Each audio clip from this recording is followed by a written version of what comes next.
This video is brought to you by AztecaSoccer.com, your one-stop shop for all the latest and greatest soccer gear. Be sure to use coupon code SR4U at checkout to receive 10% off any order of $75 or more. Hey guys, Josh from SoccerReviewsForYou.com, bringing you my playtest review of the Nike Tiempo Legend 6. Now in the video, you guys are going to get to watch me take some shots, do some juggling, as well as some traction tests in this brand new shoe. We're going to take a closer look at the shoe, and I'm going to break down all of the new elements and features. And of course, along the way, I'm going to be sharing my opinions on fit, feel, and overall performance. So if you're interested in learning more about the Legend 6, please stick around and watch the entire video. And if you are interested in a pair of these for yourself, as soon as they are available, there will be links on the review page of my website, which is the very first link down below in the description of this video. Click that link, you'll find the high quality images, as well as buy it now links with exclusive SR4U coupon codes, where you'll be able to pick these up below their normal retail price. So if you're interested in a pair, first link down below, go ahead and check it out. And with that being said, let's get right into the review.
Before we get into the performance of the Legend 6, I want to do a quick rundown of all the new features and just take a closer look at the shoe in general. Now, being that this is a brand new model from Nike, the one element that may surprise a few people is the fact that this is a traditional low-cut shoe and not a mid-cut model like we see with the Obra, the Superfly, as well as the Phantom 2. I think the reasoning for this is the Tiempo line is kind of more about a traditional type of fit and feel, so to maintain that low cut that we had on the Legend 5 just makes sense for the Legend 6. I would assume that's the only reasoning. This may disappoint some people. This will make some people very, very happy. But I think for the most part, people who are fans of the Tiempo line will probably prefer a low-cut design over a mid-cut design. Although just keep in mind, there's really no performance advantage to either cut. As far as the upper is concerned, being that it's a Tiempo Legend, you expect it to be premium kangaroo leather, and that's exactly what you get. I would say the leather is on par, if not a little bit thinner than what you got on the Nike Tiempo Legend 5, but like I said, the softness and the overall quality is definitely the same. Very, very good, extremely comfortable against your foot. It's so soft. It has this nice cushioned effect when making contact with the ball, as you would expect from a premium kangaroo leather. It moves naturally with your foot, and again, it's just a very natural type sensation when you actually wear this shoe. With that being said, they've made some major changes to how that leather upper has actually been reinforced, which makes this shoe feel different than any other kangaroo leather shoe that I've personally ever worn. It's similar to that of the previous 11 Pro, the 11 Pro 4, but at the same time, it's very different. You're going to notice that the upper does not have any stitching, or it has very little stitching, I should say. There's a little bit here running across the middle of the forefoot, but other than that, there's no stitching at all, which normally, given how soft the leather is, would allow this shoe to overstretch and feel very flimsy after a couple of wears. That is the common downside of natural leather shoes, is they don't have the same locked-in responsive sensation that you'll get from a synthetic material that's just more resilient to stress put on the material itself. With the Legend 6, they've implemented an internal support cage that's made from a thin layer of foam. It has this kind of crisscross pattern through the midfoot, and then this V-shaped pattern running through the forefoot. You can pretty clearly see it there. It looks like cables, and to a certain extent, it kind of feels like a cable as well to the touch. But when you actually put the shoe on your foot, surprisingly, you don't feel any of that cage at all, which is kind of the main difference coming from this shoe into an 11 Pro 4. The 11 Pro 4, it had a thinner leather upper that wasn't as soft, and the cage on the inside inside was a lot more significant and a lot harder. So you felt the cage against your foot. Not to say that it was uncomfortable, but it doesn't have that natural kind of leather sensation that I was looking for from that style of shoe. But you definitely get that here from the Legend 6. It feels like a normal pair of kangaroo leather high quality soccer shoes when you're just standing around and the shoes are on your foot. But you're going to notice that when you make those quick cuts and changes of direction, this cage really does its part as far as reinforcing the upper and giving you that nice locked in responsive sensation. It doesn't restrict the upper from stretching, but it does restrict it from overstretching. So it will give a little bit from how they fit from out of the box, but don't expect these things to stretch an extremely large amount because, like I said, the upper is reinforced pretty much all the way through the midfoot and forefoot area to maintain a nice responsive sensation when you pull the laces tight. Inside the shoe, you're going to notice that they have ditched the Hypershield liner that we had on the Legend 5. In place is a traditional nylon liner. So essentially how the layering on this shoe works, at the surface you have kangaroo leather. Underneath that kangaroo leather you have the support cage that's been vacuum fitted to the back of the leather upper. Then you have your nylon lining on the inside. And then because of this one-piece design that you guys have probably noticed, there is also these little support cages or support bands that run from the base of the sole into the actual lacing or right near the lacing to kind of reinforce the lace holes and give you additional support and structure on the sides of the upper, which are really important in terms of, like I said, giving you that nice locked-in sensation, preventing your shoe from your foot from sliding side to side inside of the shoe. Laces run through the middle. It's about the same depth as far as the lacing system is concerned as what we saw on the Legend 5, but of course it does feature a one-piece design, which is kind of taken from the Vapor 10 as well as the Hypervenom Finish, the non-Flyknit models I should say.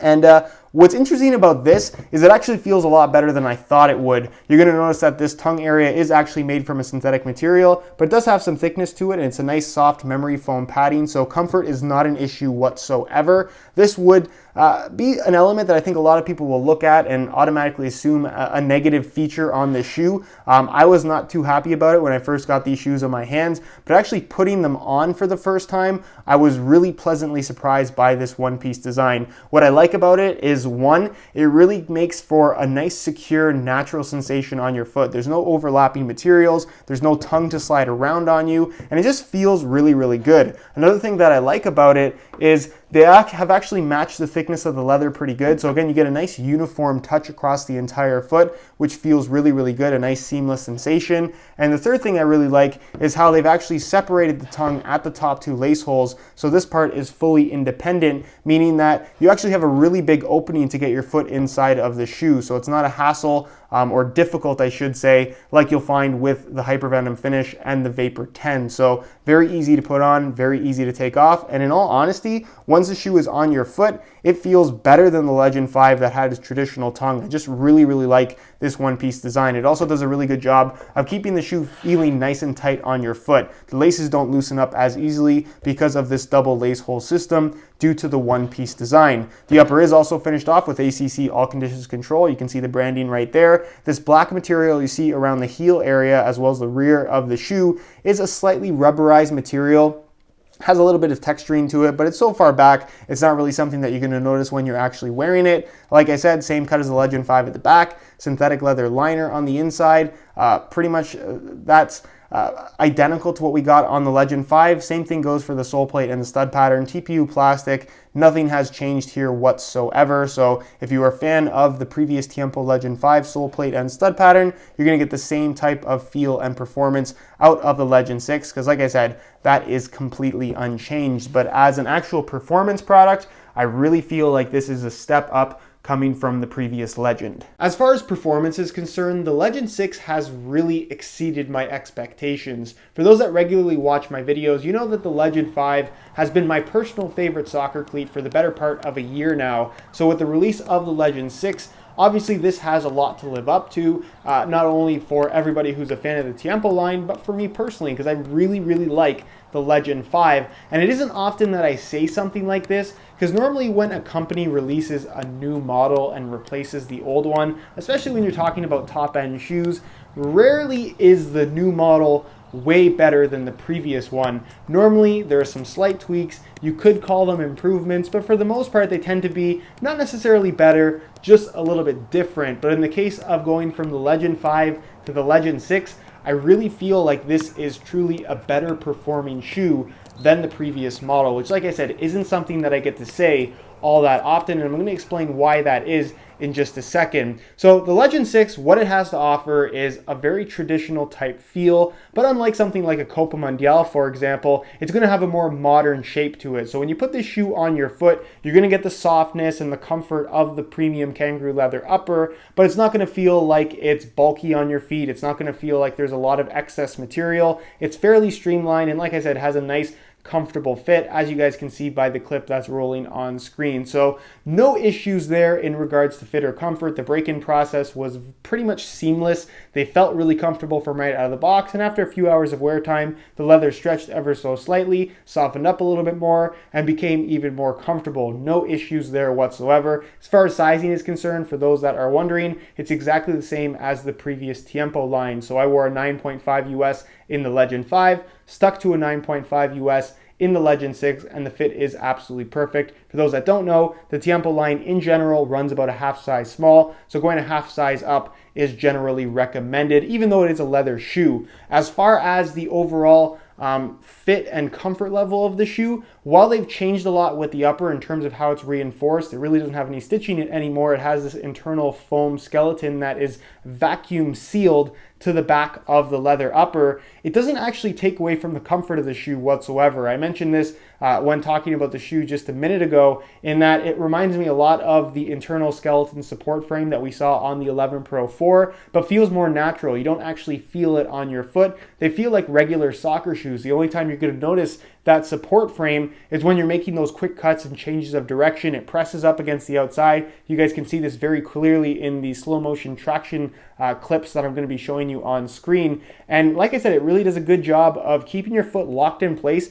and giving you a nice responsive sensation. This upper is not stretching more than it needs to, which, like I said, keeps your foot locked in place inside of the shoe. It's not sliding from side to side, and it just makes the shoes in general feel a lot more modern, a lot more like a synthetic shoe in terms of the responsiveness that it has to offer, but at the same time isn't taking away from the comfort level that you would expect from a traditional kangaroo leather upper soccer shoe. So that reason alone for me is enough to say that the Legend 6 is definitely an improvement over the Legend 5, because if there was one downside to the Legend 5, it's that the upper wasn't all that well reinforced, as you're going to find with most soft, more traditionally styled leather shoes. So when you did make those quick cuts and changes of direction, there was some rollover, there was some stretch to the upper, and it just didn't have the most responsive sensation overall. Because of this lockdown feel, partly due to that support cage, partly due to this one-piece design, something I also really like, the shoe feels a little bit lighter, even though it technically isn't any lighter at all than the Legend 5. In a 9.5 US, this shoe weighs in at about 8.4 ounces, the equivalent of 239 grams, which, like I said, is about the exact same weight as what you found from the Legend 5, give or take 0.1, 0.2 ounces. So no big deal there. You're not really going to notice a weight difference between the two models. If anything, these things feel a little bit lighter just because they're structurally more sound and locked in on your foot. As far as that one-piece construction is concerned, I really like it for the simple fact that it keeps the shoes nice and tight while you're wearing them. They never loosen up. If you tie them properly from the get-go, you're going to find that throughout the entire game or the entire 2-hour playing session or 3-hour session, the laces stay nice and tight, and a lot of that has to do with this 2-lace hole system and just the one-piece design in general. The upper is not opening up on you because it can't actually open up due to the one-piece construction. Low cut, same heel liner, pretty much the exact same in the heel area as what we got with the Legend 5, so no issues there whatsoever. ACC is a feature. That's something that, again, acts as your wet control element. You're going to find it on all the top-end models from Nike. Not a make-or-break feature in my opinion, but it is somewhat noticeable when you are playing in wet weather playing conditions, and that the ball doesn't feel too slick against the surface of the upper. Again, as far as the upper quality is concerned, it's kangaroo leather. It's not overly bulky. It's not overly thin either. You get that nice, soft, natural touch on the ball. Really no added grip to the upper other than this black part at the back that does have a slightly grippy sensation that isn't all that noticeable unless you're doing back heels or something like that. And then as far as the sole plate and the stud pattern is concerned, exactly the same as the Legend 5, completely unchanged. It is on the thinner side, so if you're playing on really hard ground, stud pressure could potentially be an issue, but on firm, nice, natural grass playing surfaces, you shouldn't have any issues whatsoever. And I really like the flexibility that it has to offer, especially in the forefoot. Just adds to the natural sensation of wearing the Legend 6. And as far as the stud pattern is concerned, again, traction is pretty good. It's all conical studs, but they're fairly long and fairly narrow in profile, so they dig into the ground quite nicely in the forefoot area, where at the heel, you're going to find bladed studs that act as kind of your support, that solid structure at the back of the shoe. And again, slippage wasn't really an issue. Is that to say that you're never going to slip? Absolutely not. But like I said, I didn't really have any issues with traction, and personally, I'm a big fan of the Tiempo stud pattern, so I'm not too unhappy that they didn't change it. It worked well before, works well now, and that's really what I have to say about it. So as an overall package, you're getting the same natural soft leather touch, the same comfort that you got from the Legend 5, but you're getting the added structure, responsiveness, and to a certain extent, level of support that you didn't get with that Legend 5 that you now get on the Legend 6. So if you were a fan of the Legend 5 and you want pretty much that exact same experience plus a more responsive feel, that's pretty much what the Legend 6 is all about. All right, guys, that is it for my playtest review of the Nike Tiempo Legend 6. Hopefully you found it enjoyable. Hopefully you found it informative. If you did, be sure to support it with a like. If you have any further questions at all, leave them down below in the comment section, and I definitely will get an answer out to you. Again, if you guys are interested in purchasing a pair of these for yourself, the first link down below in the description, it'll take you to the review page on my website, where you'll find Buy It Now links with exclusive SR4U coupon codes that allow you to pick these up below their normal retail price. So if you're interested in a pair, first link down below, go ahead and check it out. Subscribe if you haven't already for daily videos on all the latest and greatest soccer gear. You can find all my social media information down below in the description as well. And other than that, guys, hope you enjoyed today's video. And as always, thanks for watching.